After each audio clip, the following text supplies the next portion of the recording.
Okay, we're on YouTube and we're being recorded. Okay, thank you for joining us, everyone. We will open our workshop, which is for the 2021 proposed budget. We've held over a dozen meetings over the past month since the mayor has proposed the budget. Some lasted close to 4 hours. We've received quite a bit of emails regarding the budget. Both pro and con and just asking questions. We've had folks participate also, which is great. I am being told, just for the council's knowledge, a lot of folks are intimidated by the Zoom and they don't want to per se participate on Zoom and they feel more comfortable in person, but obviously that's not happening right now due to the, present uptick and all of that. But, I just wanted to say that, I'm trying to get feedback as much as possible despite the non-in-person. And I know all of the council members have been, there's been some neighborhood meetings, there's been some Zoom meetings through some folks. So hopefully we can gather all that. And a week from tonight, the schedule is this evening is a workshop. We're going to talk about some issues, talk about the council reports. We encourage all of you to go online, check out all the committee reports. Each of the chairs did a report regarding their committee. And then this Thursday, we do have a budget hearing after our finance meeting. And that will be probably around 7:30. It's scheduled for 7, but it may be half an hour late, depending what happens at finance. And at that, folks will be able to participate through the public hearing. And then on Tuesday, I plan to schedule a finance meeting prior to the special meeting. And so just figure 5:45, I'll schedule the finance, and then we'll go into the special immediately following the finance. So I just want to welcome everyone, and we'll open it up. We'll take a quick roll call. Councilmember Gully. Here. Councilmember Ash McPherson is having a very tough time getting in, and it looks like her internet is still spinning. So she may be here, she may be not. Councilmember Steele? Present. Councilmember Cummings? Present. Councilmember Zalewski? Here. Councilmember McDermott? Here. Council President Mantello is here. And we have joining us who have been with us through the past month. It feels like I'm closer to them more than my family sometimes. And that is Mayor Madden, Deputy Mayor Kuziewski, and Andrew Petrowski, our comptroller. So we'll open it up. I figured if we first wanted to just go through some of the reports. I mean, we all know the big proposals are the pay-as-you-throw, the reassessment update, a couple proposals in here for a couple new positions. And, maybe I can kick it off with, I guess, one of my big questions, Andy. I'd like to go back to the finance and I actually rewatch it to see if I missed anything or, if somebody said something that triggered.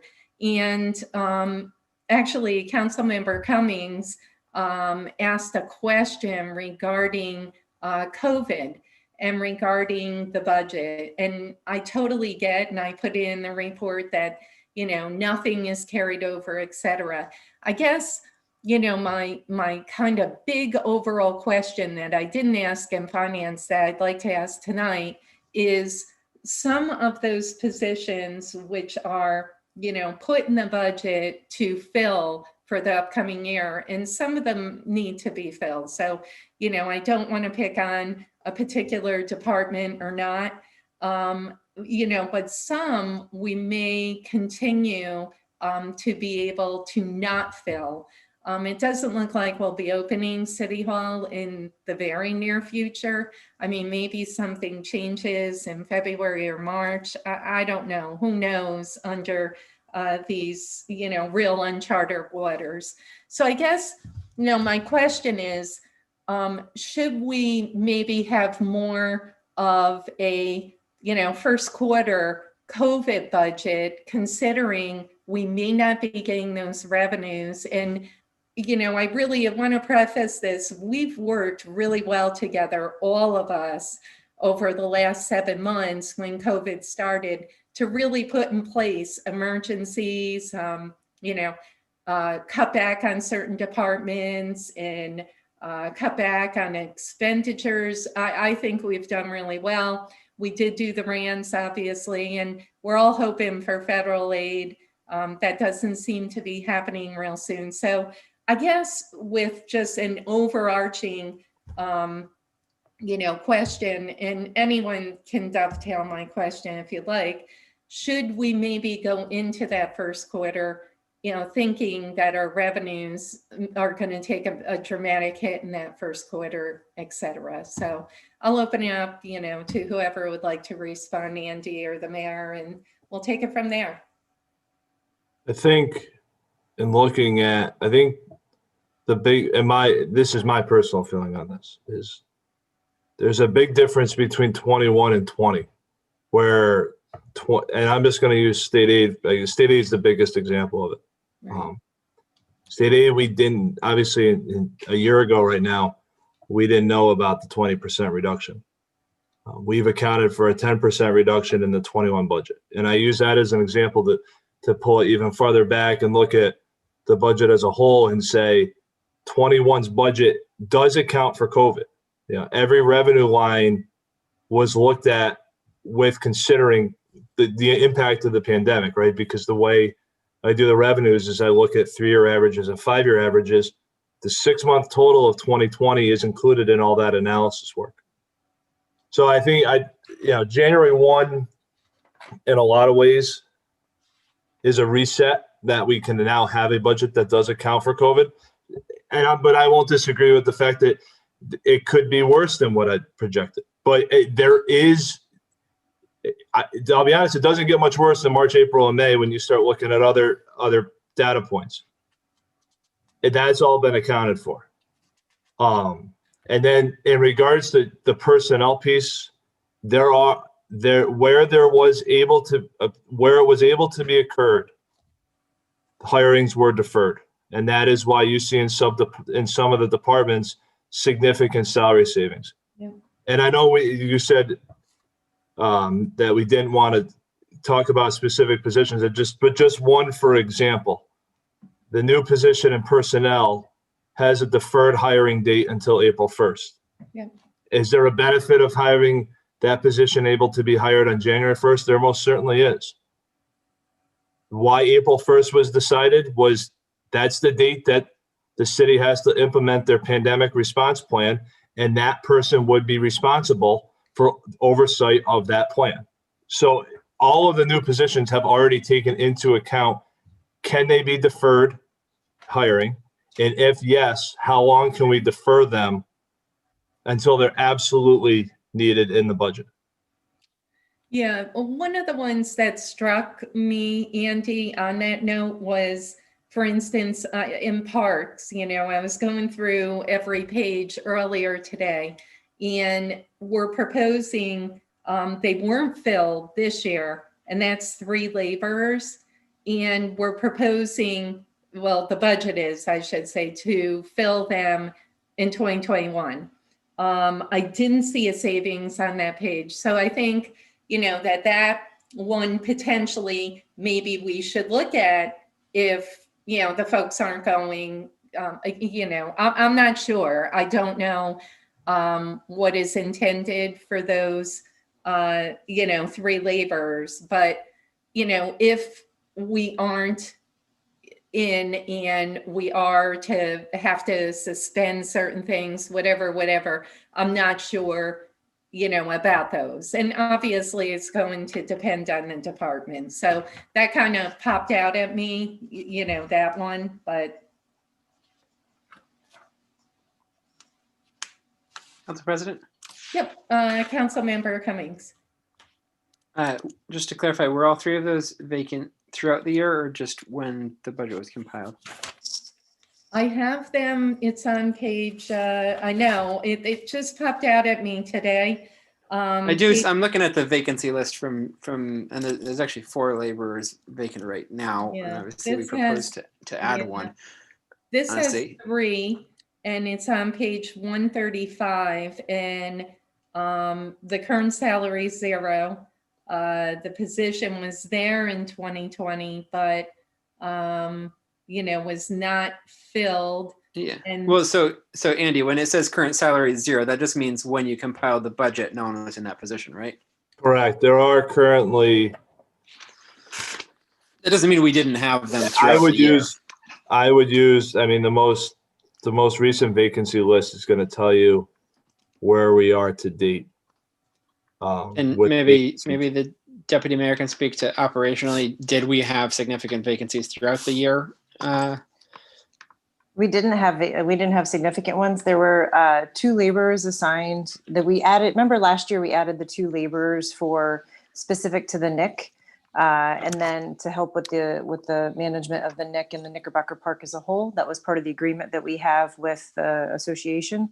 And then the other laborer, the one that's vacant, that was a position that was held last year. The person left, so it became an opening. And a lot of times also keep in mind that we might not fill something because if they have a tremendous payout, we have to wait until that payment we can absorb that payment into the payroll itself.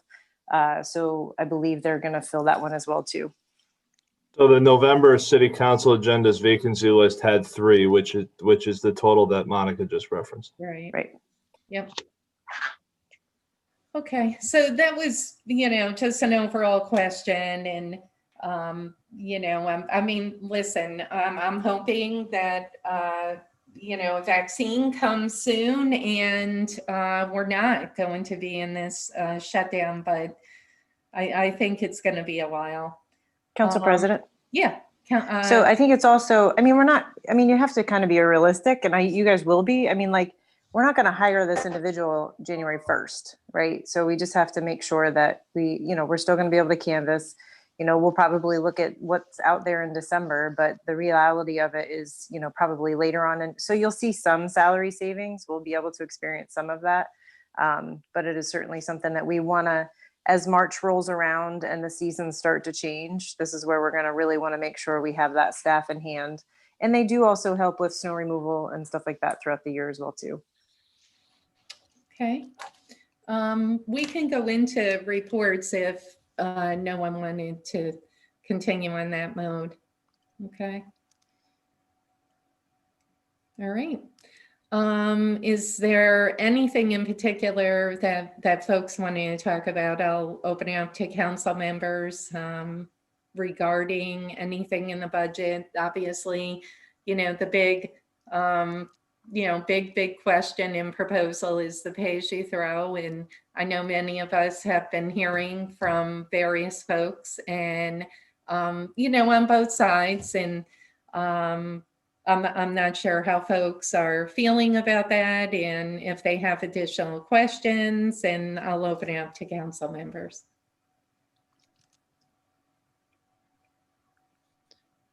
Councilmember Gully, I think, wants to speak, and just so everybody knows, Kim has no internet. I was just saying to Councilmember myself, Gully. wow, such a big project and nobody has any questions. I'm just, I know.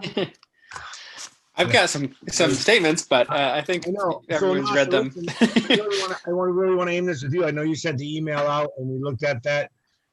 You looked at that program a couple different ways. Yeah. I'm honestly, I have a lot of concerns, and I love a pay-as-you-throw system. I think it's the future at some point. But I'm right now. I have a lot of questions, a lot of concerns. I know you asked for some information. Could you share your analogy? Yeah. I put a lot of it in my memo, or in my report, but I will do some brief overview of some of the stuff I found in my spreadsheet work. Are you all able to hear me all right? I know my internet connection is a little unstable. Very good. You're very clear. Good. Yeah, so the primary thing is what it looks like is there's significant increases in just operational expenses, largely contractual as there were in many line items, which would result in a, if we do nothing to improve services, do nothing to get things under control here, it would result in a calculation of about $205 per unit necessary to continue to provide the basic level of service that has been here, which would be an increase of $25, as folks probably know.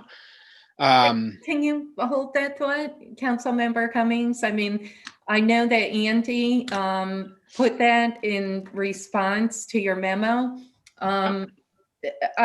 I guess what I don't get from that is, not do anything it shouldn't be predicated on pay as you throw. I said it a couple times, I'll say it again. The services and the operations of our department can change with or without pay as you throw, and sure, theoretically, deployment could change. Although I think, as we've all experienced, they are running on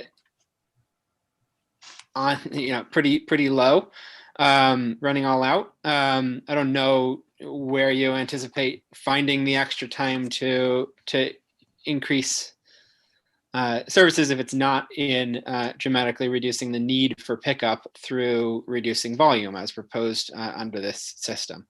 So that's the core mechanism, is that if our trash volume were to reduce as projected by about 35%, that allows a significant redeployment. And I guess predominantly, without buying more trucks, it allows us to use the trash trucks to collect recycling as well, because they'll have more free truck time that they're not collecting that last 40%. They'll be able to use those trash trucks to collect recycling, making recycling also significantly more efficient. Those two things combined allows you to free up that day on Monday, which both means we won't have schedules interrupted every time there's a holiday, and means there will be a consistent schedule for bulk pickup. To me, those are all big benefits to this restructuring.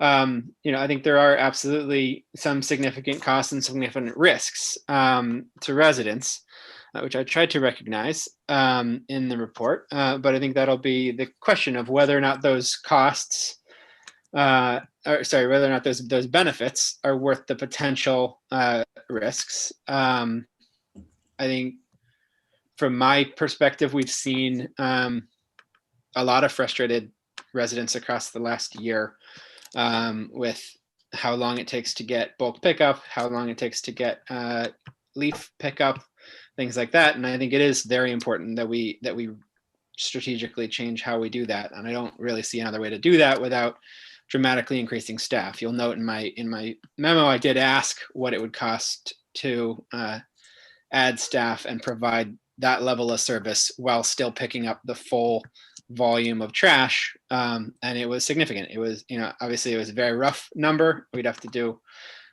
more work if we were going to try to do that, but it probably adds another $20 for everyone every year. And so those things start to add up to what I see in the math is that the average household under pay as you throw, and I did the math in a couple different ways, but the average household under the current system produces about 32 pounds of trash per week, which, if that were to be reduced by that 40%, that would put the average right at 20 pounds of trash per week, which is what the consultant says fits in a 30-gallon bag. So the average household in Troy right now is at that 30-gallon bag level, which would be the break-even point under this program.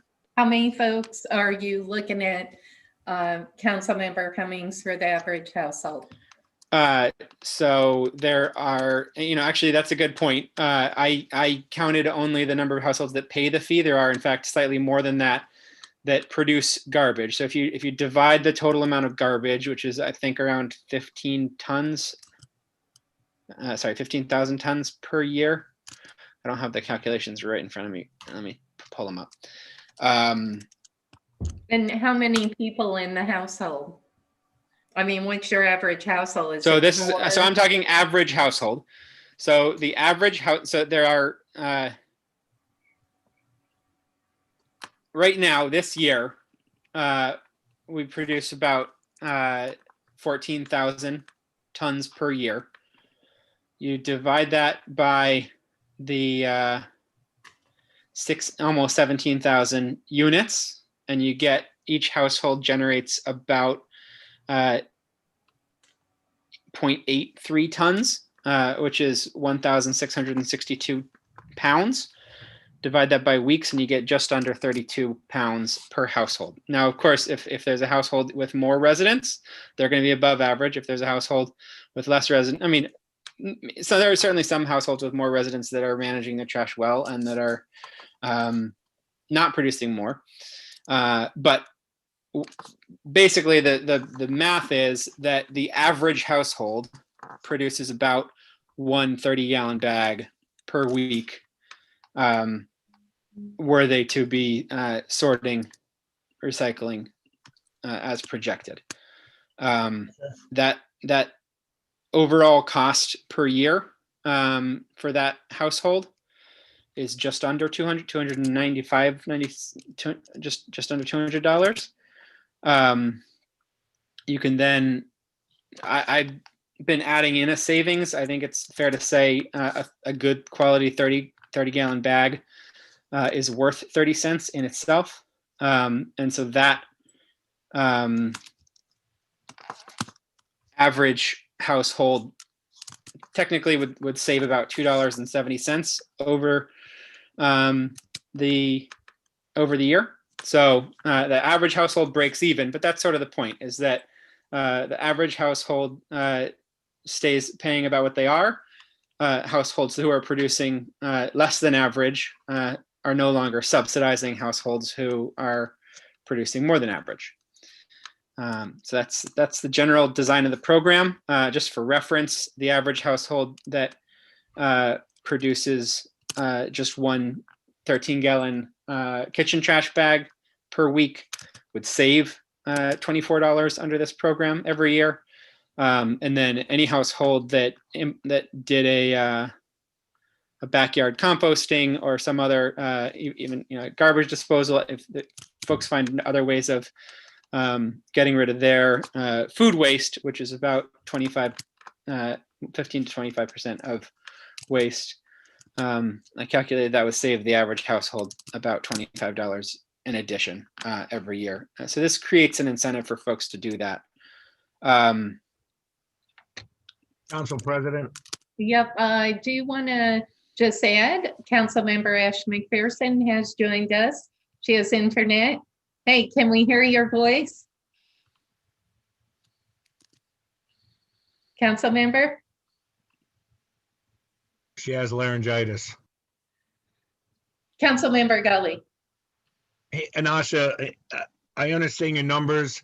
I just need to know did you calculate that on the full value of the city, or did you have some sort of percentage built in there for people that will not comply, people that won't be able to comply, and Right. people that are exempt? Because I know in a perfect world, when the numbers come out based on the units, but then we have Detroit population, and I don't know if you took in consideration how many people or how many landlords are going to not comply with that process and create, and really, I don't feel we have, even with a new litter officer, I don't believe we'd have enough enforcement to go out there, because they're having a hard time with the city as it is a whole. But did you add that into your calculations? Because those numbers seem a little drastic for doing that. I did account for that to some degree. Obviously, those numbers don't change for the individual household. Every household would be charged the base $136 fee. And then whatever bags they produce. So those savings would be in place regardless of whether or not your neighbors adequately participate. I did on the back end factor in a 90% compliance rate, and we still get the revenue we want out of this program. So I don't think it'll cause a budget shortfall unless we have massive non-participation. And again, if folks continue to not participate, we do have a mechanism for a fine on that should recover the amount of cost that they're dodging. I did advocate in my report for dropping that fine significantly. I don't think $75 is necessary to provide an incentive for folks to participate. I'd rather see it more closely match sort of the maximum possible you could be getting out of the system by cheating it. So, sort of the throughway sort of model where, if you skip putting your thing on the throughway, you pay the maximum amount. But you're not penalized well beyond that. So I was recommending between $20 and $30 for that fine, but that'll be a discussion as if we move towards legislation on this. But that being said, yeah, I think we still will realize the necessary revenue. I'll also just mention, I've been hearing this concern a lot from folks that it seems like there's just a lack of belief that citizens will be able to handle this, which is definitely saddened and concerned me. Certainly, I'm sure there will be cases where people are upset by it or don't know about it. But I think we've provided adequate resources for pretty robust education and pretty robust warning systems to make sure people are informed and are notified that we're paying attention. And I think between those things, I think most of our residents do care, and most of our residents will participate in the program. That is certainly the biggest risk in the program. If folks continue to rebel against it, then I think that's the biggest challenge. I'll jump in here. I don't think folks are in a rebellious mode. I think a couple things that, what I'm hearing, we're having a hard time keeping up with the illegal dumping now. We know that. The pay as you throw, one of the reasons, and through my research, cities are backing off from the pay as you throw because they're experiencing more illegal dumping. I'll give you an example. I had a landlord contact me, and I have Kim on the phone. So if you hear Kim, somehow you got to end that muffling in the background, please. I don't have anything on. Okay, it was muffling. Okay, Kim is with us, but a landlord called me and he said, Carmilla, I can't get my tenants to comply now. And he is a very good landlord. He owns, I would say, probably 7 or 8 different multi-units. He is constantly in touch with Adrian because he's being charged on violations that weren't his. And they have figured it out, and they've worked with him, and they have resolved the violations. The time and energy that he's putting in right now to try to get his tenants to comply is unworldly. And he basically said, you know what, Carmilla, I'm definitely going to private if this comes through. He said, there is no way. And at the same time, it's going to have a domino impact because he has to increase the rent of the tenants. A couple of the tenants aren't paying right now due to COVID, but the majority of his tenants are paying, and he is going to increase their rent because he pay for the private hauler that's significantly more expensive than us. Well, what he's saying, it will probably even out because his tenants aren't going to buy the bags. They are not. So he said, I don't agree with that lack of faith. I think folks, but he's having a problem now. Council Because there's never been clear communication. I think that's why this reset is so important, because there's so many different rules, so many different traditions throughout the city. Okay. And folks, But you're you know, interrupting me. So this landlord, and you should also know in the research, it did show 75 to 85 folks do go private when you go pay as you throw. They do find a hauler that potentially could be competitive with the city. And as Andy mentioned the other day, I mean, this certainly isn't me. I'm not threatening. I'm telling you what I'm hearing, full disclosure. We are going to lose folks in terms of utilizing the city for our garbage pickup. And that's a concern, because if you look at the revenues, we're decreasing the tipping fees, hoping obviously more people recycle. And I believe me, I get the concept. We're all for the concept. But the overall garbage fund is going up 200K. So we're reducing the tipping fees by 200K, but the garbage fund is going up 200K. So that's like a $400,000 swing. And, you know, my concern, and I've said it all along, potentially, I like the idea. I think Councilmember Gully talked about it, maybe trying a phased approach and trying a particular neighborhood and then moving from neighborhood to neighborhood. But I gotta tell you, doing a citywide for April is extremely ambitious. One litter officer is not going to rectify the potential illegal dumping. People are finding garbage in their garbage cans, in their alleys as we speak. I know Councilmember Ash McPherson has that issue right now. And we're having a hard time keeping up with it now. So in my opinion, if the council, the administration, we all want to work together to try a pay-as-you-throw, I think it has to be done very slowly. I think maybe a neighborhood by neighborhood, and maybe like a 4-year plan or a 3-year plan maybe. But I think trying to implement this by April 1st is going to be a huge disaster. I think it's a wrong move. And, you know, I just would like to see it, you know, the education is not going to happen effectively over the next 3 or 4 months.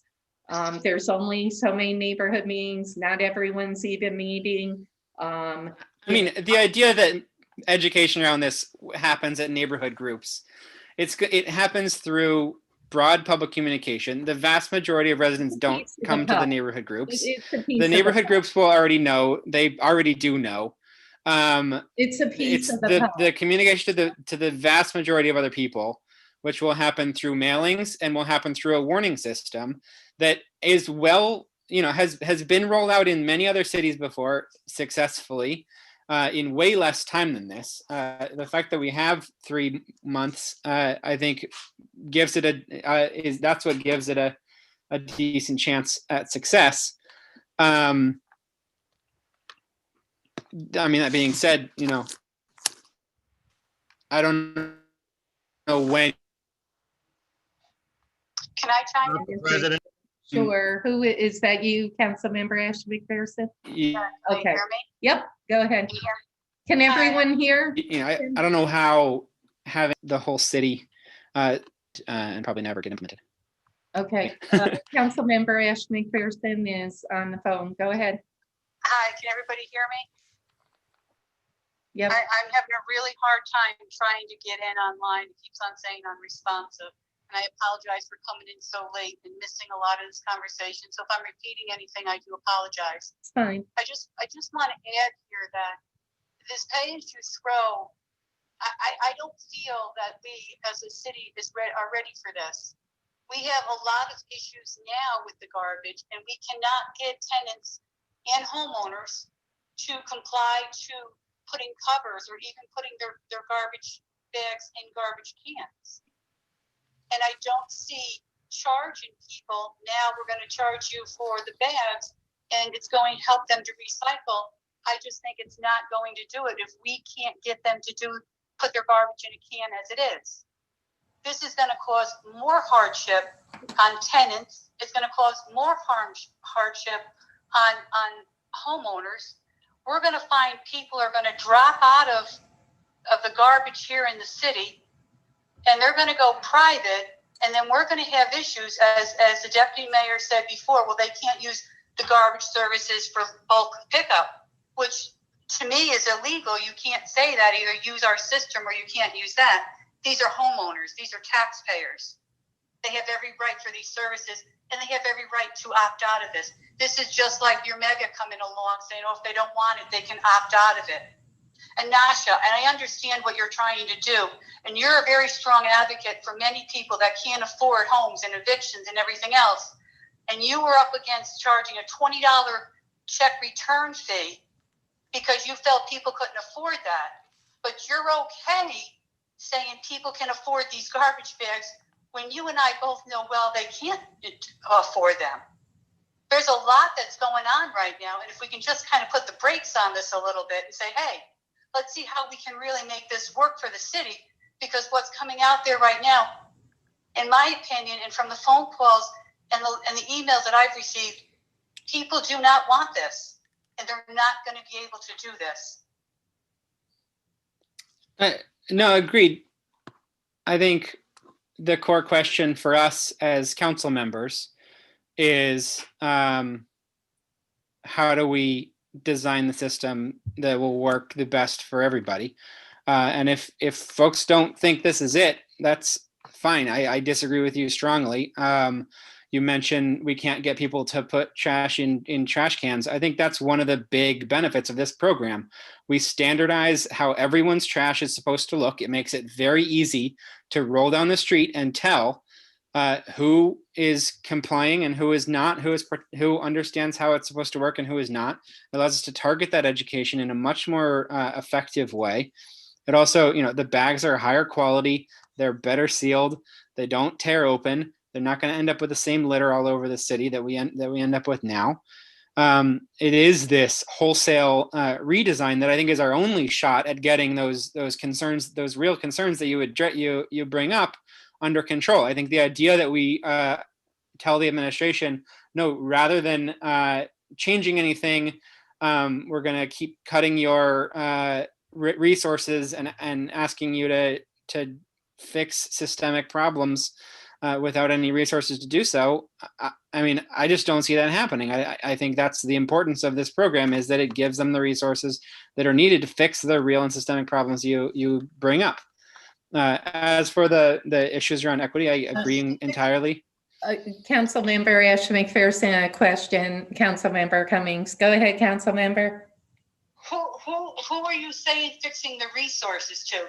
The administration? Or unless I missed what you said. Yeah, essentially.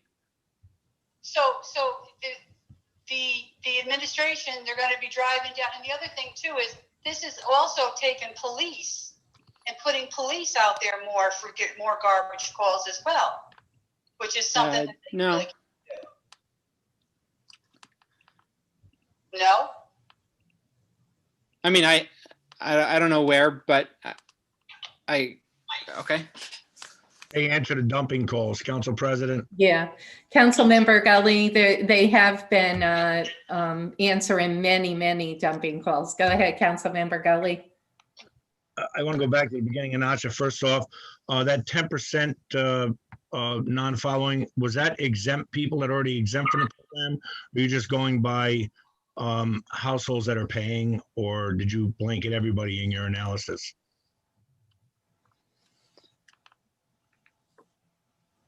I'm sorry, I'm gonna have to switch to my mobile phone. That got entirely distorted.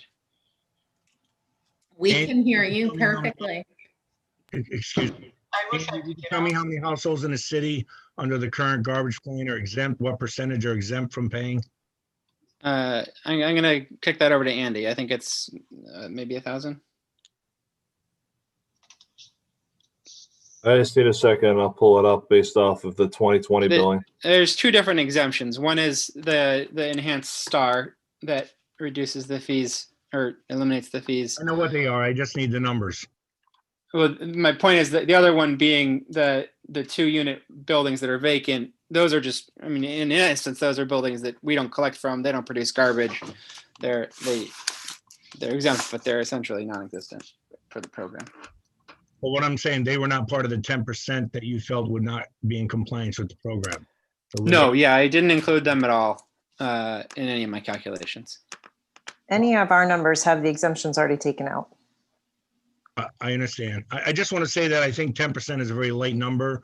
And, you know, listen, council guys, we're all out there. You live in this city.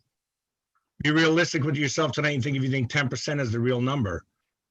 My problem with the implementation, I love pay-as-you-throw. I think it's the way we have to go.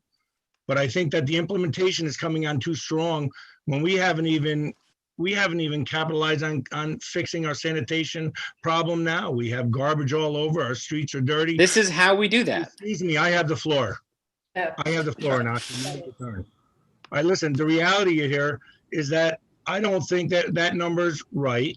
I don't think that the process of pushing it on that strongly on the people is right, because I don't think they're going to want to comply. When you force things at people, it's very hard for them to want to buy into a program. That's why I had offered a step phase. I thought that possibly if we took it a neighborhood at a time, and we don't have, you know, listen, the education has to come, and it'll come through the word of mouth from people that experience it. We could show the savings in the neighborhood. And then we could bring it around the city to the different parts and implement it. We would have much more success after the 4 years than what we would have by just trying to pass it in one shot and transition in one shot. You know, and maybe I'm wrong. I don't know, but maybe I'm not. You know, I'm just thinking that I like the program. I think it has value. We need to move into it, but do we need to push, or do we need to just educate and train and let our ability to govern and be responsive to concerns and you know, the breakers that don't follow the rules? Maybe we need time to build that up also, and maybe we're just moving too fast. That's what I think. But I like the program. It's just, I think that it needs to be implemented a little differently. I mean, it's funny. Everyone is saying they love the program and then saying they don't trust our citizens to participate in it. And then saying that, you know, so, I mean, propose something else, I guess. He didn't say that, Councilmember Cummings. He said everyone's saying he thinks it's very ambitious. Listen, we all know you could put something. I mean, most. Sorry. Listen, you and I know you could have a plan that's on the shelf. You could have something written on paper, but to actually implement it, that's different. And right. I mean, and what's different about it in this case is this is a plan that's been implemented in 800 cities, usually over the course of weeks. We're now talking about this is a rollout over the course of months instead. So we're already giving ourselves a lot more time than most people. And you know, when you talk about the hurdle to individual households, I already put my trash in a trash bag. It's not a big difference to be using a green trash bag instead of a white trash bag. For households. Right. No, it actually saves the average household money, and it will save many households. You hope. I mean, I did the math. I don't know if anyone else did any math, but I did the math.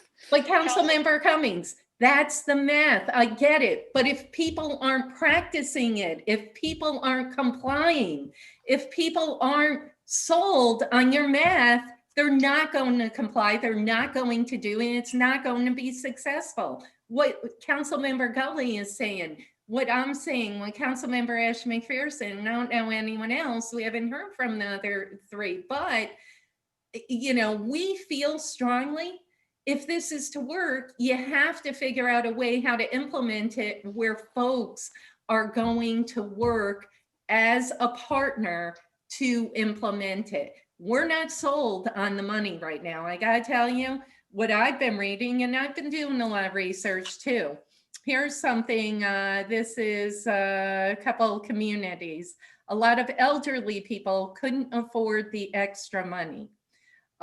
This is one of the communities that's actually done pay as you throw, but this person is one of the leaders of that community who now is repealing the move.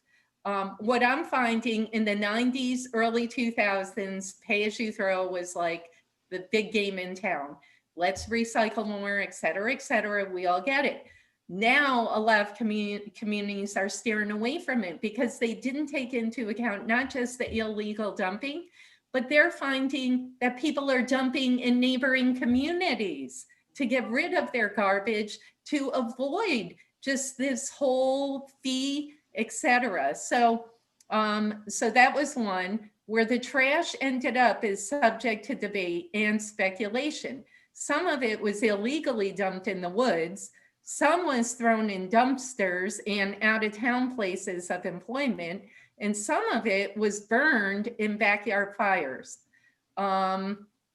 Fueling the non-participation was anger at selectmen for imposing a program that voters had twice rejected, et cetera, et cetera. Altogether, blah, blah, blah. More significant than the unaccounted trash was the trash redirected to private haulers. This particular company, the largest private hauler in that area, picked up 50 to 75 new customers as a direct result of pay your bag, pay as you throw. Council President? Yep, hold on one sec. He faulted the town for having an inconvenient setup. It wasn't all lined up, et cetera, et cetera. Listen, I think many of us know the pros and cons.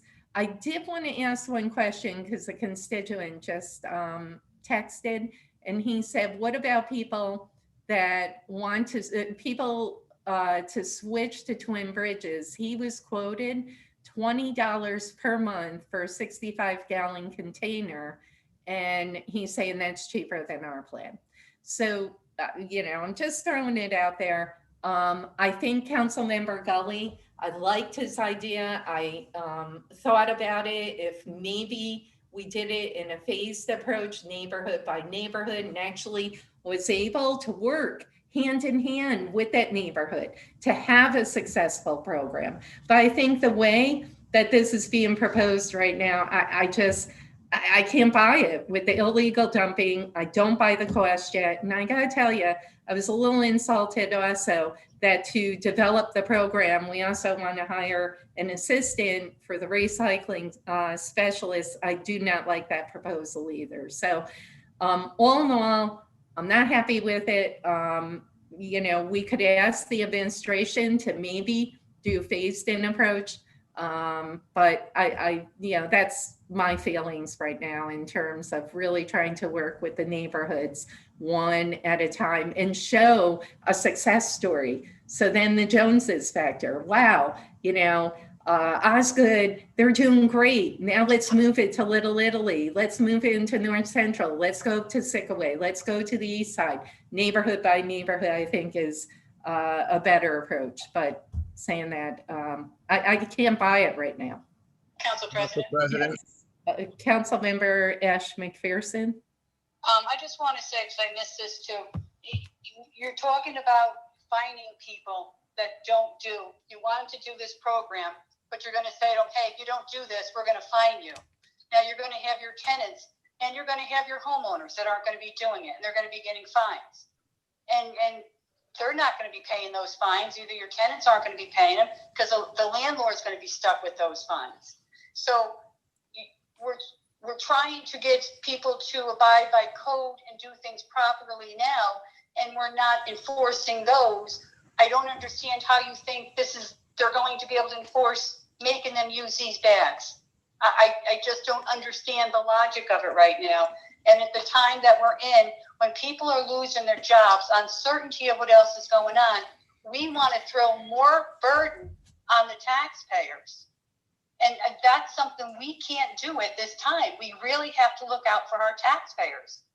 And if our taxpayers are saying they're going to go off and go get a private hauler and whatnot, they have every right to do that. And then they're cutting out of it. Now, people that aren't doing it, that can't afford to go off and get their own haulers, are going to be charged even more. So this is a vicious circle. And I understand what you're saying. Well, they have to be educated. You're right, they do. but throwing this at them and telling them you're going to be fined unless you don't do it is a strong arming the taxpayers. And I just don't agree with this. I don't want to see the Yeah. landlords putting Council it on President. the tenants either. I know Councilmember Gully was next, and then we'll open it back up. Hey, just listen, I don't know who on the council has lived in Troy, You froze. but I have. I've been in every corner of the city and lived in everywhere. I get along with people there. Am I still frozen? Nope, you're good now. Okay. I just want to say, in this city, the people don't like when you push against them that hard and you throw things at them. But I'll tell you what, we could inspire them by being smart about the way we present this system and the way we put it out. We can inspire them to be part of the cause. We can build excitement about it and show the results in these areas and build it up. We could be a city that could have great numbers, because average numbers are not that great. They're average numbers, but we could do better than that. And I just think that, and I'm not trying to say, like I said, you say I'm trying to say we're a couple of weeks will make a difference. To me, it doesn't. I think that doing this the right way, we could have some great results with it over a period of time, but I don't think the way that it's being presented is going to have much results for a long period of time. Council President? Yes, Councilmember Zalewski.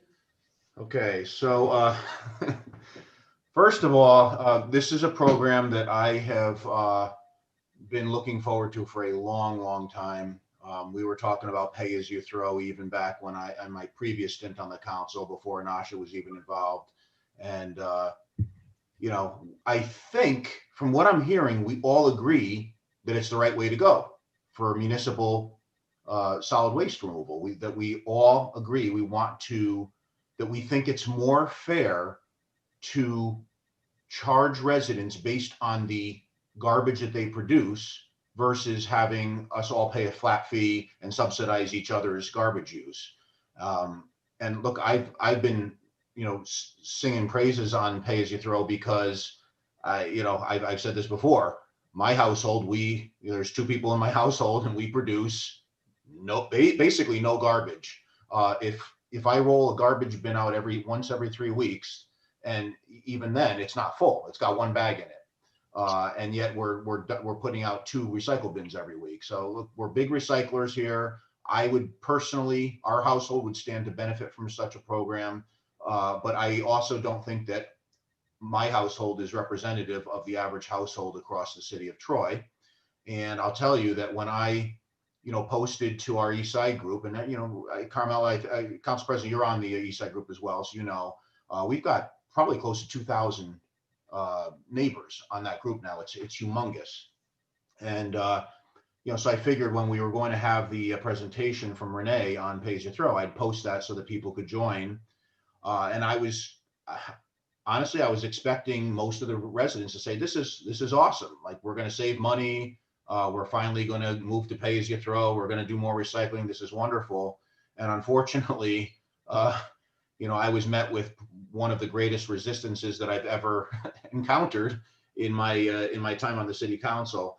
A lot of this, I think, is related to, there's a couple pieces to this. There's certainly misinformation.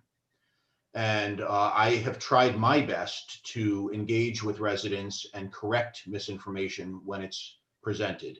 And we don't have to go over the various rumors or pieces of misinformation that have been out there.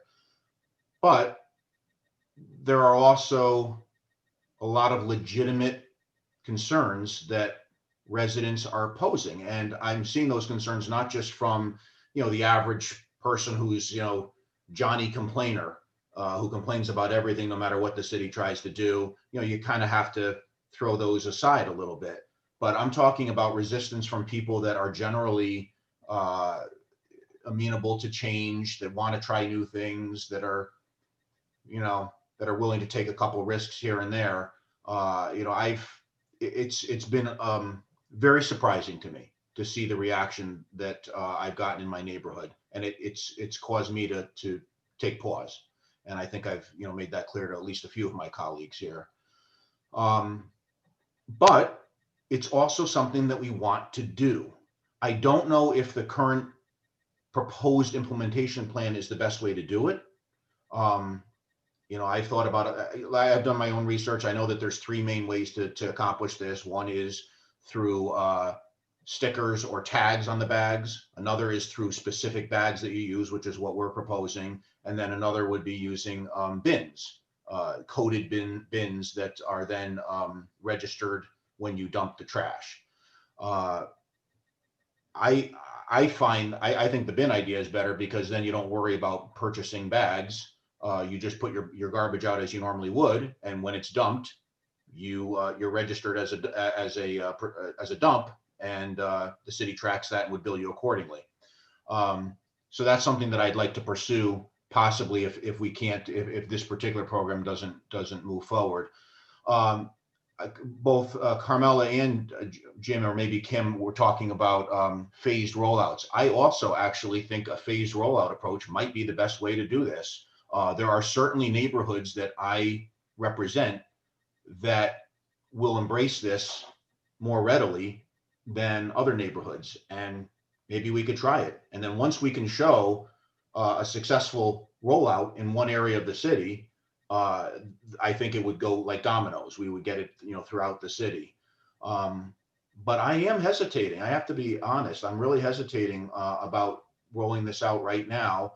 I would prefer to have a longer education period, because I could tell you the initial reaction was just so negative that and people did tune into the meeting. It's not like they didn't watch the video. A lot of people came away with it understanding the concepts. A few did not, of course. Right. But I think we need a greater citywide education campaign to bring our neighborhoods on board. I don't know how long that would take, but I would think it's a months-long process, similar to CCA, by the way. CCA actually didn't get a lot of resistance because we did it over a long period of time, and we brought residents in early in the process before we even passed a single piece of legislation. And then we passed the local law to move forward, but we kept educating residents. It was kind of an overall process.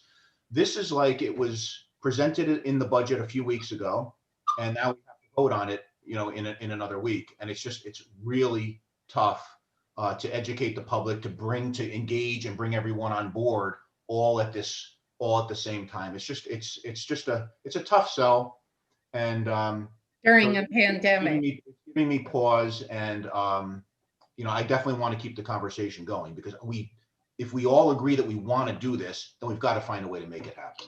That's what I think. Thank you, Councilmember Zaluski. And, obviously we have a tough time communicating in terms of, Zoom, email, etc. A lot of people don't like to Zoom, and they're intimidated by it. I mean, look at our public forums. So saying that, I think we would get a lot of folks in person. I just think it's not the right time, and I appreciate your input. Anyone else? Council President. Yeah, Councilmember Steele. I echo Councilmember Zaluski. I was amazed at the negative reaction that I got when I shared this with our neighborhood group. And I do think a lot of it has to do with the misinformation that went out via social media. I think there's a lot of folks who think this is this is going to cost more. I don't think they realize the actual finances of this. And I agree that during the pandemic, we are really hindered in making this successful. And conceptually, I think it's a great program.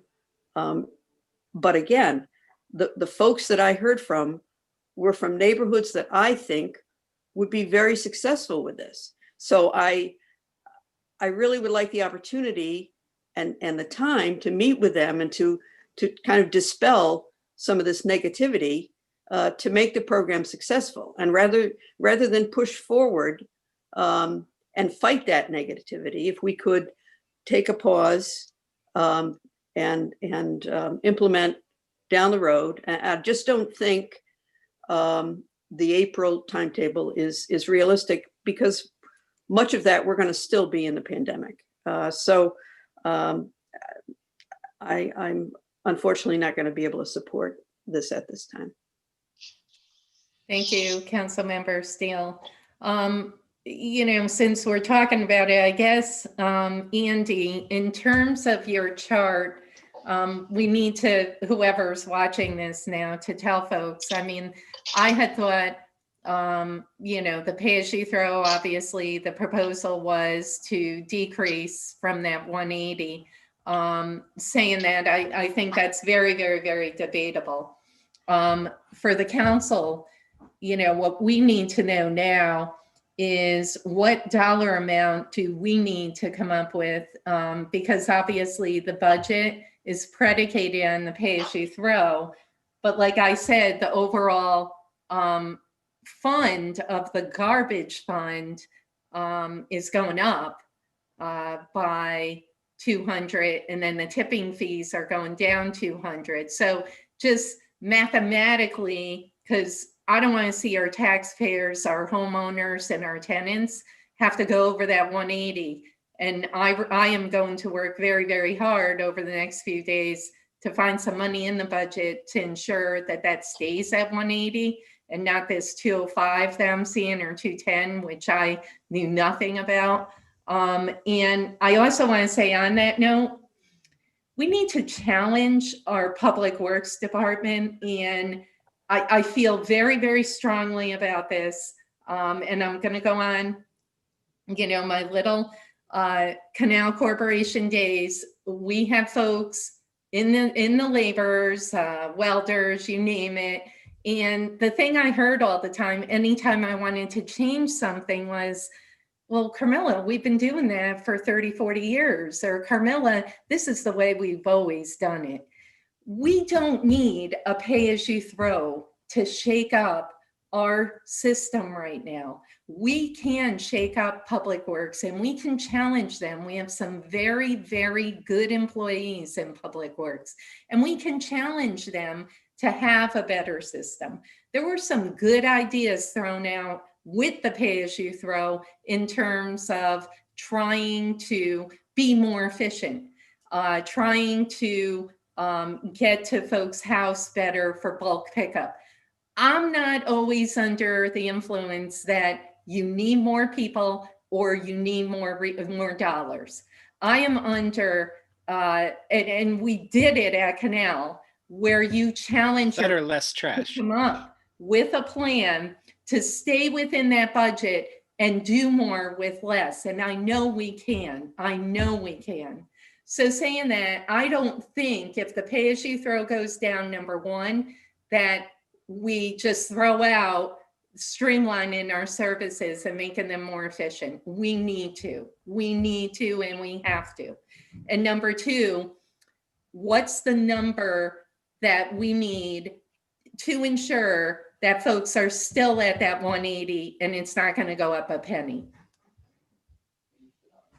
All right.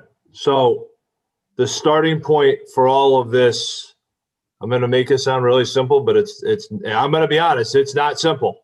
The starting point for this is the pay-as-you-throw revenue needs to come out of the proposed budget. Right. So the 1.1 million needs to be adjusted off. And I will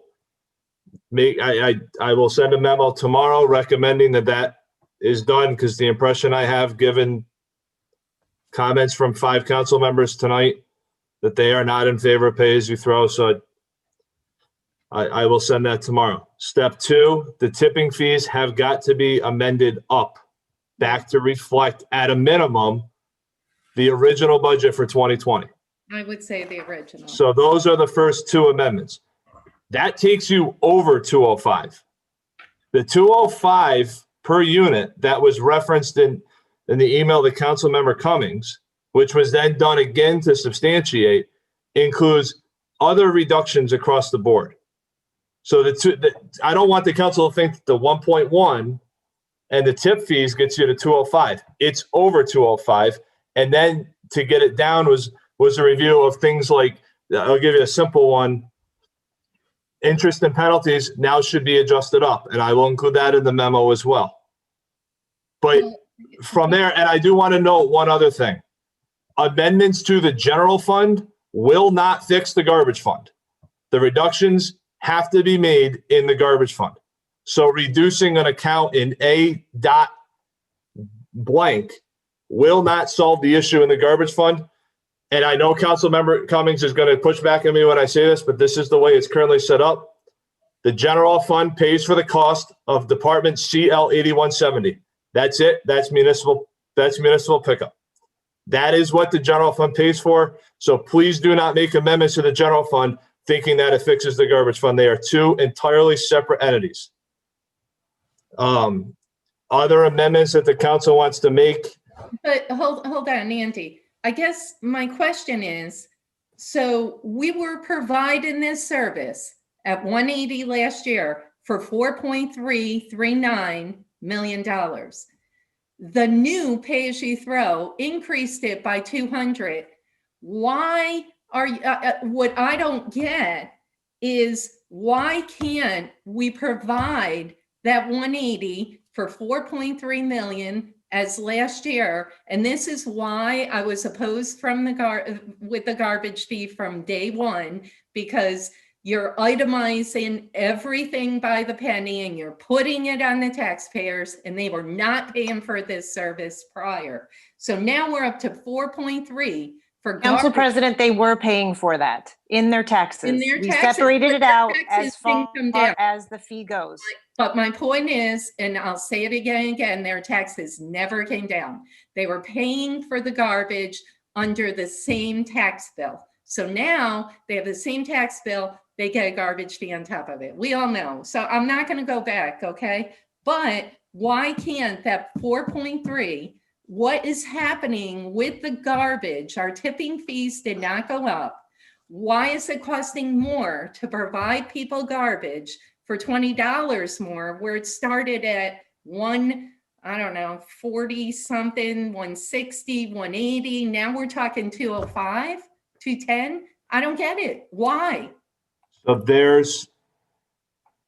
there are contractual, for example, in the garbage fund alone, there's a $60,000 increase in health insurance. There's a and I just have it up, so I'm just kind of looking through it. $2,700 increase in dental, debt increased. So $200,000. $23,000. Right. Also So keep in mind that we had funds last year that we had from surplus, right, Andy? That Well, there was the built into- accounting re-levy when it moved from general fund to garbage fund. That was $60,000. And you also have to eliminate that revenue of $1.1 million for the tip fees for the bag sales. That's okay, but why? But that's my point. Last year, you charged 180. It was 3.139 for garbage fees. Why are all you're doing? You took that 1.1 from the 3.1. You put it underneath and you brought the 3.1 down to 2.1 to make that up, saying, okay, we're going to charge less because you charge less fees. Why would the fees go down? That 1.1, sure, you take that out, but the 2.193 is going to go back up to the 3.139 if you're still charging people 180. That makes no sense. There's also an adjustment to the number of units this year. The fee is calculated. The simplest way to explain how the fee is calculated is total garbage fund expenditures less what I call other revenues, which is every other revenue in the garbage fund. The difference in that is divided by the net units after adjustments. So what my office does is we take the total number of units that were billed in 2020, took out all of the adjustments, came up with a net unit number and divided the excess expenditures over that net unit number. Okay, so we're still going to be around 3.1. I mean, we're going to be. You're getting $180 from so many household units. You didn't lose that many units. So you bring that number back up to 3.1, you're back down. I mean, you might have to, as you said, decrease a couple categories, not substantially, but you're talking maybe 250 we might be off. And we can find 250 right away by holding off on the reassessment, and we can hold off on that. And That's in the general fund. I get it. They're two separate funds entirely. Right, but you can transfer. You can, and you transfer from the water fund to the general fund. You can.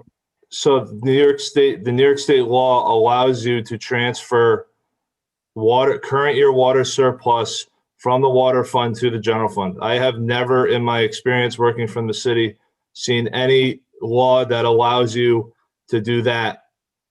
OSC reviews the transfer. They want to make sure it's substantiated.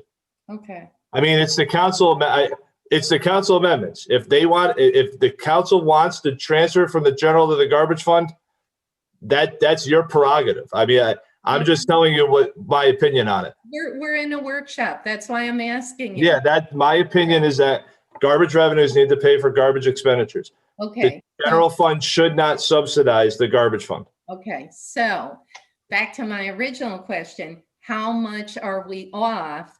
I mean, maybe I'm not even seeing 200, because if you look, your 4.5 you ended up getting because you had said that you were going to get more violations. You brought the violations up by 55K. So bring the violations back down, because you're not going to have the pay as you throw, and you anticipated more violations. So that would come back down. I guess what we need you to do, what I need at least, is to go back to the drawing board and let us know, what do we need to do to keep that 180? I am not inclined to charge the people of Troy a penny more over that 180, because we were able to provide that service last year. We should be able to provide it this year. Council President? Yep. What I would suggest then is perhaps Andy can either put a sheet up, or we can actually send you a sheet tomorrow prior to Thursday and your budget vote next week. We can adjust the revenues. We can put the revenues and what we can put back to the 2020 budget as far as the tip fees. And then you guys can go ahead and make the recommendations as far as, it's basic math at that point in time. You know what I mean? You have your income, your expenses divided by the certain number of units. We can give you that information, and then you guys can make the recommendations as to what you want to take out of the garbage fund budget. Okay. But Council President, Yes. just to be clear, in my initial request, I already asked him to eliminate pretty much everything I see as discretionary. I think everyone wants to see the Alamo open. We eliminated the new recycling coordinator. We eliminated the new laborer. We eliminated the new enforcement officer. As we talked about earlier, this department's running on fumes. If we don't do something, I guess good luck. I don't see you finding a way to balance this at your hopeful number. Well, it's not hopeful. We're gonna get to it because that's our job. And just like you said, in terms of hope with the pay as you throw, we're not in a hope situation. I mean, seriously, people I know have lost their job. We cannot put a penny more on the backs of the taxpayers. And I must tell you, the landlords are getting crushed with the moratorium on evictions, et cetera. And they're not getting money from their tenants. And the ones that are getting money from their tenants are potentially having to make up a little money and raise their rent in a pandemic. It's just, it's not the time, and we have to figure out a way. And I'm trying to work with everyone. I didn't throw out amendments like Councilmember Gully, Councilmember Ash McPherson and we all said, we're not for the pay as you throw right now, the way it's proposed, et cetera, but let's figure out a way how we can potentially support this budget, but it's got to live within its means. And I mean, okay. I think so. I get Council President. Yep. So we can get you that information, and then you guys can work together to look at that and make your recommendations. I don't know if any of the other council members, I mean, I think we get your message that this is not somewhere where we're going. So instead of belaboring this and continuously doing that, unless there's somebody else that wants to make a different change, perhaps we can move on to the other committee reports. Absolutely. Before we do move on, does any other council members have any other questions, etc.? Okay. Any other major proposals? I mean, I'm gonna be full disclosure. I am not supporting the 250K right now for the update for the reassessment. And I know that the tax bills wouldn't hit the folks that might see an assessment uptick until 2022. However, your tax bill, your school tax bill would hit in June. And I just think, as I said right now, we are in very, very extremely challenging times. I cannot support an assessment update, even if it begins in April, hits taxes 2022. I know a lot of folks who are paying back taxes, can't keep up with their taxes right now. They're contacting me, and Monica has been very helpful, and the assessor, to try to work out their issues, but it's just not the time for folks. If they see it go down, that's great. And don't get me wrong, I know we all talk about equalization, fairness, etc. We want to see that, but right now is not the time for an assessment update. So I don't support that. And what I'd like to do with those monies is potentially hire 2 community police officers. And I think you're looking at maybe 40 or 50 with bennies. You're talking maybe 70K, 75K. Then we could have 1 in each zone and really do what we talked about with the targeted quality of life efforts. So it's something I'm looking at, something Kim and Jim have talked about also with me. And I throw that out there, but I'm inclined to use those monies for maybe a couple CPU for the other 2 zones.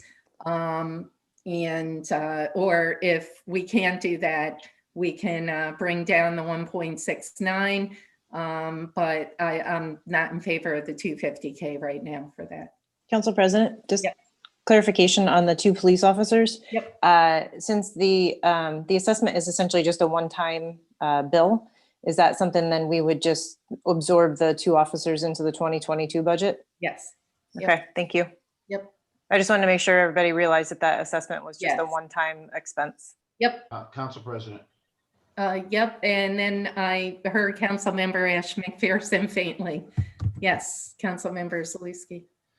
So, yeah, this is great. I mean, I kind of like this workshop environment because we're going to agree on some things, we're going to disagree on some things. And part of my own personal calculus on this is that between pay as you throw and the assessment update, it is a lot for residents to handle at one time. That's kind of why I had to hesitate on one of them. But I don't support putting both of them off. I think with our equalization rate dropping now, it's just creating inequities around the city. And it's really interesting because both of these topics are all about being equitable and being fair. Pay as you throw is about being fair in terms of what you pay for in your garbage output.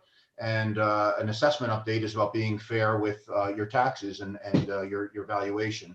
But in this case, when we passed the reassessment back in 2013, we did that with the understanding that the city would have to update its assessment records every 5 years. I thought it was a law. I thought that the state of New York required the city to do that. Maybe I was wrong, but we're past that 5-year point now, and property valuations have fallen out of whack. And while I do understand that it's, again, with COVID and everything going on, it's not a great time for someone's tax bill to go up, but a third go up, a third stay the same, a third go down. There will be people that will benefit from it as well. And the overall, it's more equitable, it's more fair, that people are paying their fair share.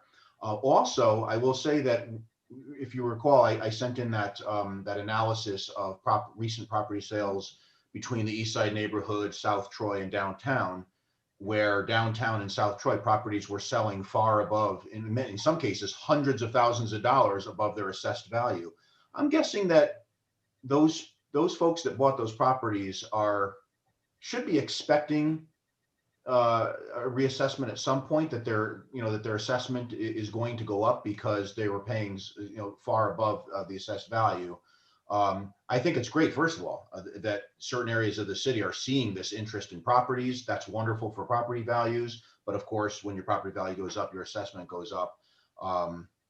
So anyway, bottom line is there's probably never a great time to perform an assessment update. I do want to make sure that we're clear that this is not a citywide reassessment. It's not going around property by property like what GAR did in 2013.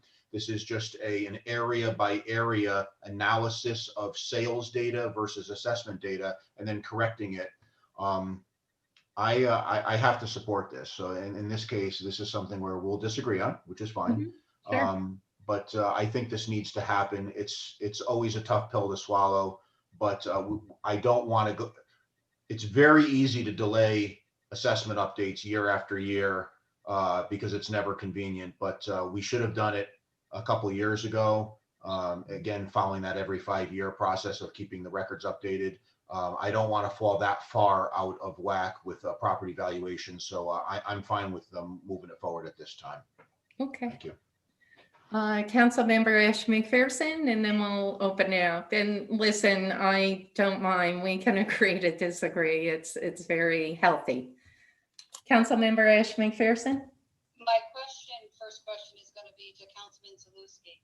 I really appreciate you adding this to the file as far as, excuse me, those properties and the different. And what I'm looking at is particular down on Grand Street, where it was, I'm assuming it was assessed at 166.9 and sold for 600,000. Am I reading these correctly? Councilmember Zaluski, that was the data that you have forwarded. I'm sorry, I could not hear. Okay, go ahead again, Kim. Sorry. I'm sorry. So I'm looking at the data. You had 418 Grand Street. I'm assuming that's Grand Street, and the sale price was 600,000. That's like 200,000 or 300,000 over the original price. Yes. So these were all sold in like 2019. Are you saying in 2018 or? These were, I don't know the exact dates. You'd have to look them up. I didn't produce that list. That was one of my constituents did the analysis. It's basically the same analysis that the assessor's office will do. But yes, they were all very recent sales data. So if these so these were listed based on what GAR said their values were worth way back when. And I know back in 17 and 18, when I was on the council, there was numerous carriers that came through that, people came in and they were fighting their taxes, and they were waiving a lot of them and going and said, okay, we're going to let it go. And ironically, we have one coming up on our meeting on the 19th of taxatoria proceeding taken on 700 River Street, where they want to waive that. Doing another assessment right now, and I'm just concerned is I have a house on my corner that redid their whole building. There was a fallen down home. They came in, they revised it all and whatnot. They live in it, it's great. They put it on the market for $269. Kind of crazy in this area. And they got $249. So now the other homes in this area, I'm assuming, are going to be assessed based on that home being sold for $249. I'm just not. I like the idea of bringing in 2 community police officers that we want to put on the streets more to get out to our communities, working with our youth and so forth. So I'm kind of going back and forth because I'm looking at your list and I'm like, wow, this is really showing a lot of difference. Are these just going to be on targeted areas, or is this assessment going to be citywide again? So that's a little information I'd like to find out. but I just wanted to let you know I did appreciate this paper that you gave in there because that was some good information. Thank you. Yeah, and unfortunately, I can't answer your question. Sharon Martin will be able to answer that, how the process will actually work. I just know that it will be similar to the analysis that my constituent did, which is basically looking at current assessed values, looking at recent sales data and those discrepancies, and then adjusting assessments per area. It will not be done house by house. It will be more like neighborhoods. But again, Sharon Martin could address that.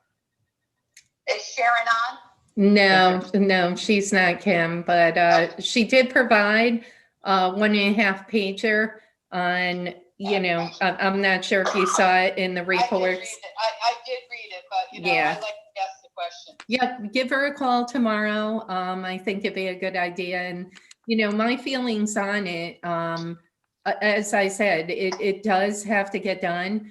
I'm just very, very concerned that the neighborhoods, and we're not doing it citywide, and that potentially it could hit some people really hard.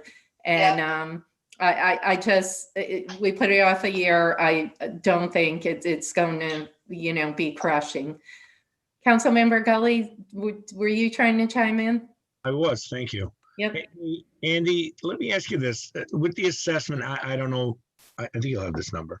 But with the assessment, if we did not do it or do it, what is the financial impact to the city if we did not do it this year and moved it off to next year?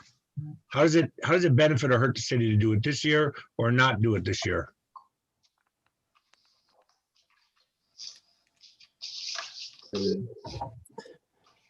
My understanding of it, that the assessment update impacts, at the end of the day, the tax bill. It does not impact the tax levy outside of the expense to do the update itself. Generally, and I am harking back to when I was a senior in high school and worked on a reassessment of Rotterdam. It's a third and a third and a third. A third go up, a third go down, and a third stay the same. So really, what the update does is, for a lack of better words, it equalizes, and it just brings everyone up to a level playing field of what they're paying for property taxes. Outside of the cost to actually do the update, there is no impact going out because it's the total required tax levy is divided by the taxable properties. So that's where it's the taxable property assessed value that gets impacted by an assessment update. So could an upswing in the market, because we've had an extraordinary upswing in Troy home purchases, could an upswing in the market give some false indicators as to what that medium is? If you're going to use just sales based on the last 2 to 3 years in the city, would that give some false parameters for how we would decide that tax base? That the answer to that question is probably best served to be answered by either Sharon or Dan Vincelette. That's outside of my wheelhouse, to be honest with you. No, I understand. I'm just trying to figure out, because I know that we've had, when you do an assessment, you want to get a true value. You want to have a true base number. But sometimes when you have a hot streak in sales, or you see dynamic numbers because you have a lot of people moving in from down in the city and coming up from all areas to move in, and that could skew the true numbers in many ways. And I just want to make sure that we're not going to take that, those good numbers. God bless us, man. I love what's happening in Troy, but to see those numbers be the basis of this assessment, it could actually take advantage of some of the people that have lived here for 30, 40 years that have lived their life here. And I just want to make sure we're being fair there. So that was my question. I'll take it up with Sharon. I just think that you got to watch the market, because if you do it at the wrong time, we might be doing the wrong numbers. Council President? Yes, Councilmember Zaluski. Could I, Councilman Gully, can I try and answer that? Absolutely, Ken. Yeah, so I obviously I'm not a real estate expert, but my understanding on how all this works, and I've talked to Sharon about it briefly, is that the market itself covers all of Troy. In other words, properties are selling, and they're selling It's a seller's market right now, and it's happening all, not just Troy, it's happening all upstate. There's a migration of people from New York City, et cetera, et cetera.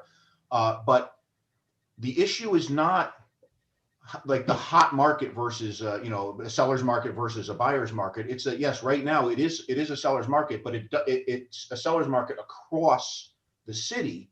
But certain properties, certain areas, the properties are selling for far more than their assessments, meaning that you can posit that those properties were underassessed versus properties that are selling, like we have a lot of properties selling in the east side also, but they're selling very close to their assessment, or sometimes a little bit under, sometimes a little bit over, meaning that the east side was probably assessed already for a quote unquote hot market, whereas downtown was somewhat underassessed, or South Troy might be somewhat underassessed. But the market itself applies to the whole city. In other words, the fact that people want to live in Troy in various areas, it's kind of spread across the city. It's just that the value that someone places on a property, which is ultimately what the offering price is, what the final price is, differs depending on where you are. And when you're more out of whack with the assessment, that's where adjustments need to be made. But I think, like, even if, let's say it was a buyer's market, let's say properties were selling a lot under their assessments, but there'd still be a discrepancy. Maybe they'd be far under their assessed values in one area of the city, but maybe just a little bit under their assessed values in another area. So whether it's like a buyer's market or seller's market, what Sharon's going to be looking at is that difference in between the assessment and the final sales price. So it does equal out. But again, I'm going based on my brief conversation with her, and she'll answer you much better than me. And I appreciate that. Again, I agree. Assessments are important.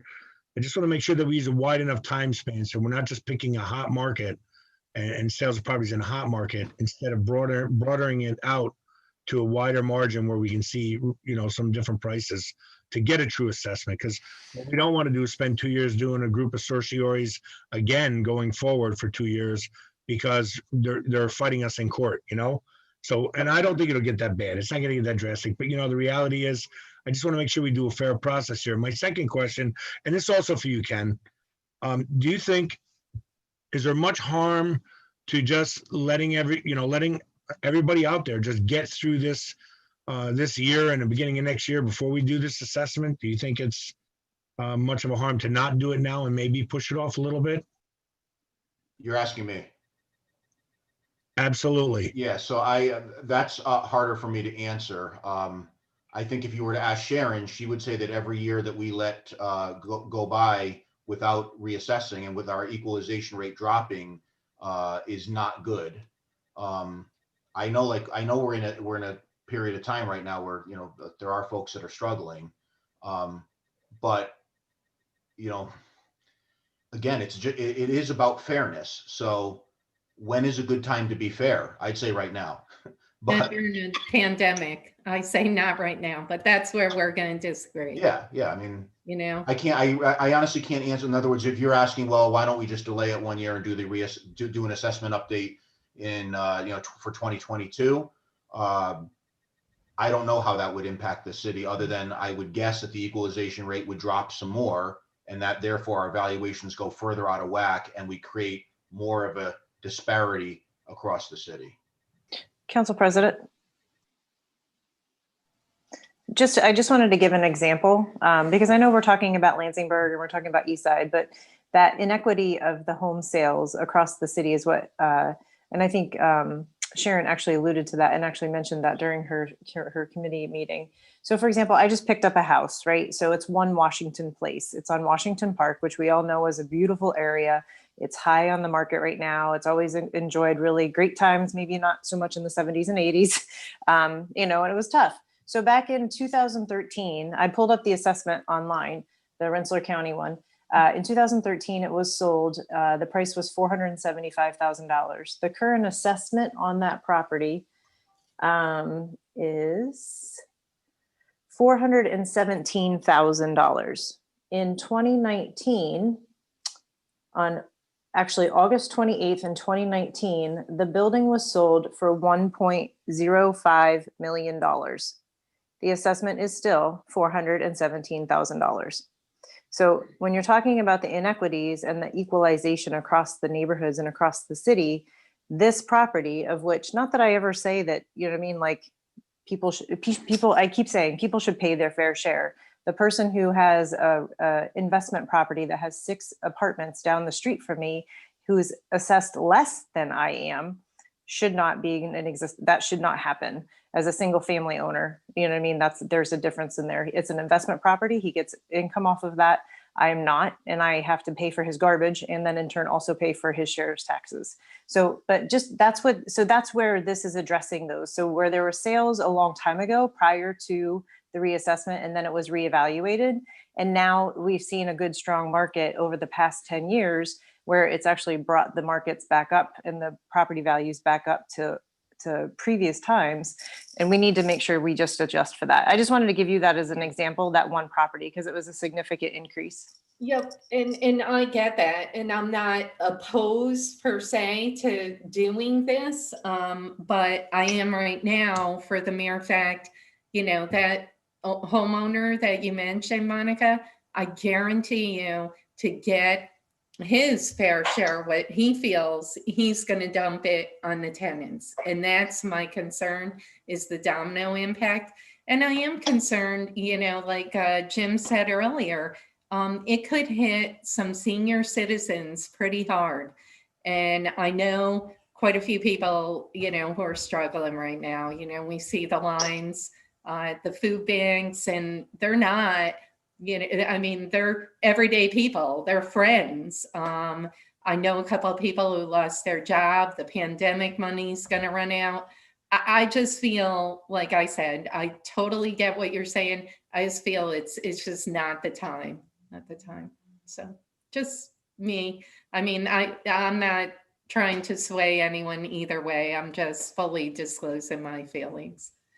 So, all right. Anything else big in the budget that folks wanted to talk about?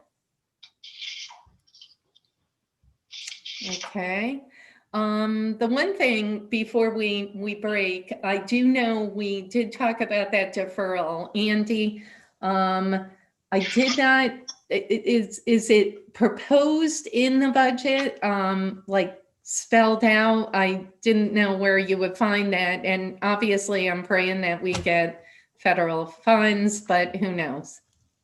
No, it's within every fund.department.0804 account. It's part of the pension costs. Okay. So it would be obviously a decrease because we wouldn't be paying that full amount, correct? It would, if the council were to propose to defer. Yeah. The budget already incorporates the pension deferral into it. It's in there. Okay, very good. Yep. Okay. And where is our lease with Headley? Doesn't that run out next year, I had thought? It's on it rolls every 2 years on an extension. So are we on an extension? I had thought that it expired. I recall the City Hall committee, I had thought 2021 that it expired. So are we renewing that? Do you propose us moving? Because I really didn't incorporate that into the budget because I really don't have an extra $10 million to build a new city hall. If you can't afford to do a $250,000 assessment, I don't think we can do a $10 million new construction project in less than a year. No. So no, I would say that we're extending our lease. Right. If you want to pay for it, we're happy to do it. I know. I'm saying that, is it 2022 or 2021? That's my question. When does it expire? I thought 2021, but it might I'll have to look at it and I'll get it back to you. Okay, very good. And where is that payment in the budget, Andy? Up front? A.1620.409. DP facilities. Facilities. Okay. All right, very good. Okay. Did anyone else questions? Okay. 45 minutes, not bad. All right, this is it. So Andy will get back to us with some numbers and we will, yes, Monica? So just a question on process, right? So we'll get you that information that you were just going to say. So we have the public hearing on Thursday, and then I'm assuming that's when you're on Tuesday, you'll propose your amendments to the budget. Is that what your plan is? Yeah, hopefully, I'm hoping before that, and obviously the majority, but we have to get the pay as you throw out of the budget, and that's the big thing. So once Andy gets that out of the budget and gets us some numbers, I think all of us can kind of, obviously, we can't regroup without public meeting, but saying that the majority should take a look at that. The minority will take a look at that. What I'm hopeful is, for any suggestions that the minority is going to propose, that we'll have that by Thursday or Friday, so we can have it for the finance on Tuesday. I have to call finance for Tuesday. And, I know the bond resolutions will be on that. The legislation for the pay as you throw won't be on it. But, we have to wait, obviously, for Andy to get back to us with. Council President? Yep, Council Member Cummings. I know the timeline is tight. I think Andy has done a lot of this work, though, so hopefully that can come quickly tomorrow. But I think it is important for the public to see what you all are proposing in terms of either a fee increase or what you propose to cut from the budget in order to move away from a pay-as-you-throw before the public forum. I think it's important for the public hearing to hear feedback on those proposed cuts or increases, as well as ongoing feedback on the viability of pay-as-you-throw, because it sounds like people are supportive of it in the long term, but not necessarily this year. But either way, I don't know how you all are planning to communicate that, but I think it is important for the public to hear that before the public forum. Well, I think it's got to happen prior to the public hearing. So at the public hearing, hopefully we'll have more information. I mean, right now, we don't have the numbers. Andy's got to take out the pay as you throw. And then obviously we need to take a look at that. In terms of increase in the fee, I'm not supporting that. So it's got to be worked out. So, I mean, the numbers are 205. What are you going to cut to get us down? They aren't. Let Andy take the pay as you throw out. It makes no sense. They are. He did the numbers the money several times already. It's at 205. Maybe and you're going to have to cut. Councilmember Cummings, I've asked Andy to go back to the drawing board, not you. He is our comptroller.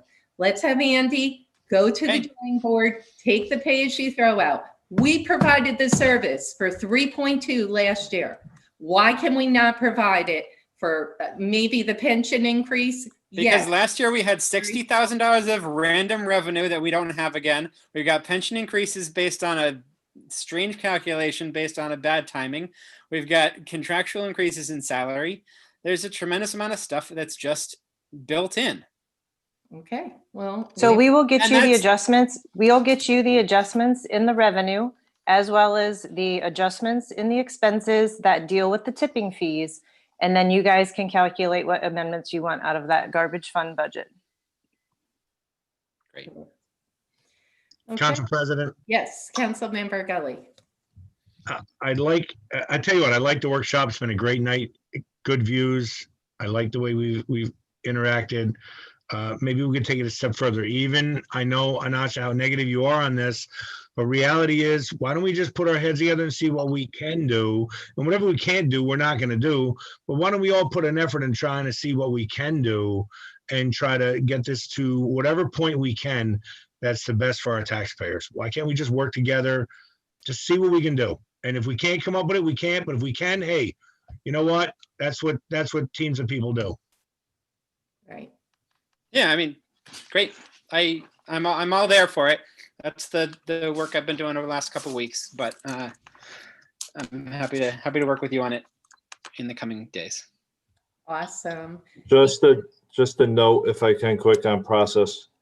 As the deputy mayor mentioned, and just so that everyone is aware too, on this note, the resolution adopting the budget has 4 attachments to it, specific to each of the 4 operating funds. They are currently blank just because I don't have any amendments to date. So I don't want the council to see them and think, oh, he's like, they was just put out. As amendments come in, they will be put onto that sheet. In regards to converting this budget from pay as you throw and removing it, I'll get to work on it right away. We'll get the revenues out, the expenses out.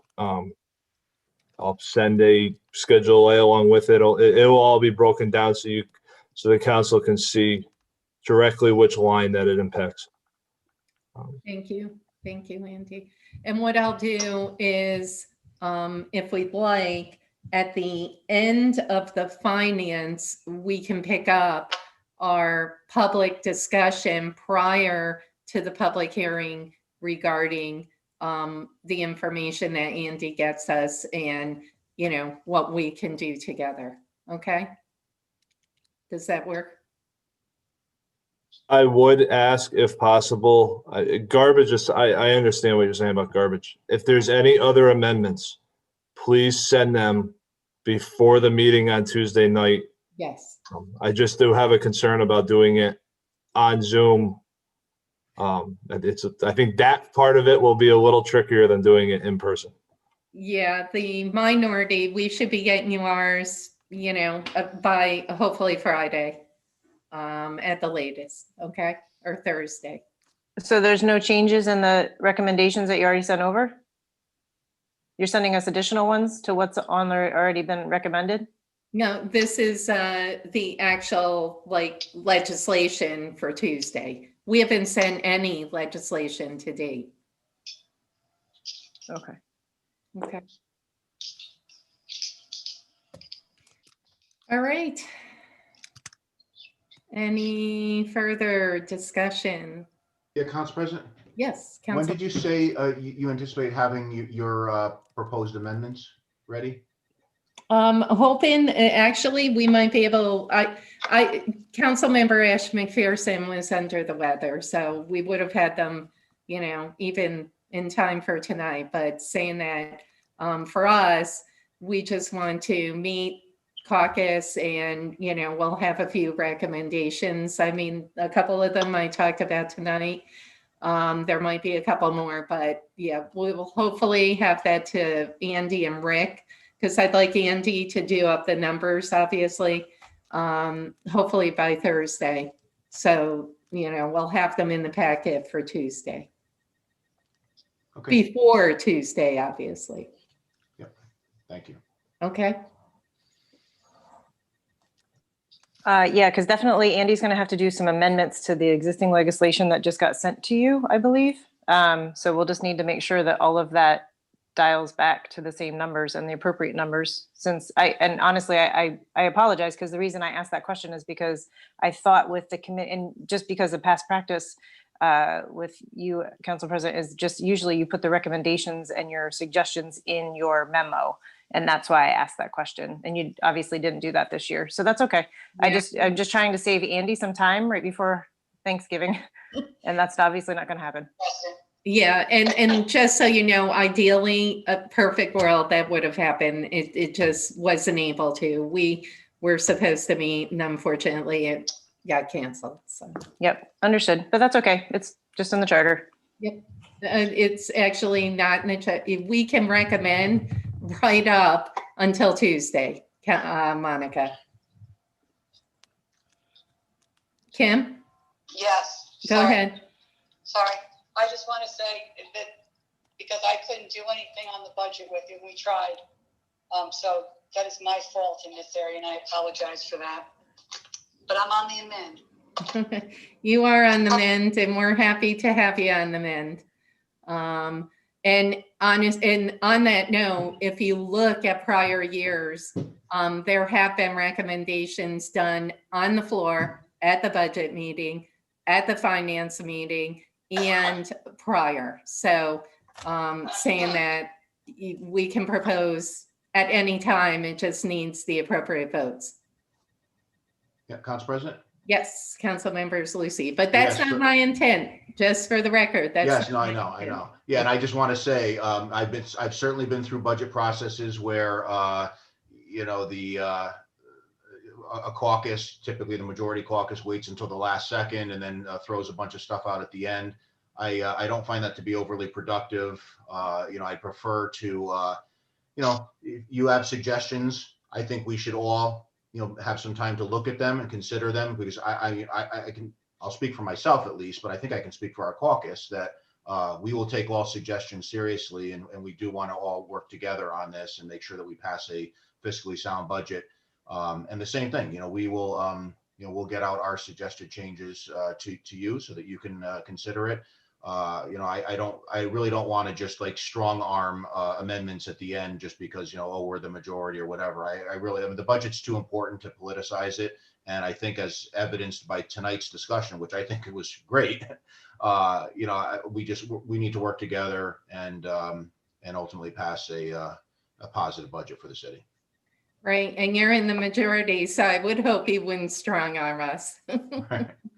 We're in the minority, and but saying that, I think tonight was very, very productive. And you know, from our standpoint, we kind of know what we want to do. I made some points tonight, and we just have to regroup and talk about it. So yeah, so until Thursday, if no one else had any comments, suggestions. Just one last thing. There will be 2 memos coming out, I'm hoping tomorrow.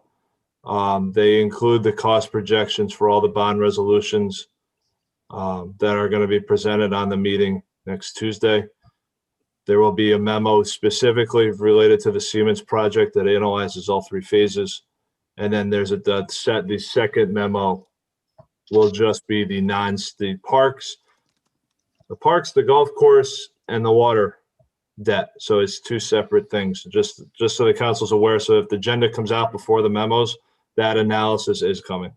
Okay, yeah, the agenda will be going tomorrow morning. Do you want to withdraw the pay-as-you-throw legislation at the present time? That's not my decision, I don't Okay, think. I'll let the mayor let us know, because you know, it just so everyone knows, late this evening I got the legislation. I haven't even looked it all over because we went right into the meeting. But the pay-as-you-throw, the code amendments are a piece of legislation. I take it. I didn't know if you wanted to withdraw it. That's up to you. Let me know by because it's not going out till tomorrow morning anyway. Okay. Council about it tomorrow. Okay. I'm happy to sponsor it if no one else wants to. Yeah, I was going to call you separately, Councilmember Cummings, to see if you wanted to sponsor that. So that's one. And Andy, also while we're on this, just housekeeping, the audit, do you plan to get us that draft audit too? I haven't seen that. I do. I have to have a conversation with you about it. And then if you can call me, please, and then it will be out. Okay, tonight? Tonight or tomorrow morning. Tomorrow morning, I'll call you. Either one. Okay. Okay. Lots going on. Busy week. And Councilmember Ash McPherson, we're happy that you're on the mend. You should know she couldn't even hold a conversation for 15, 20 minutes over the weekend. So it's good to see you on the mend. I'm really pleased. And on that note, if everyone's cool, we'll take a motion to adjourn. To adjourn. Motion, Councilmember Zaluski, do we have a second? A lot of them. Councilmember Gully, a lot of them. Discussion? All in favor? Hi. Opposed? All right, we'll talk tomorrow, I'm sure. And Andy, I'll call you in the morning. Okay.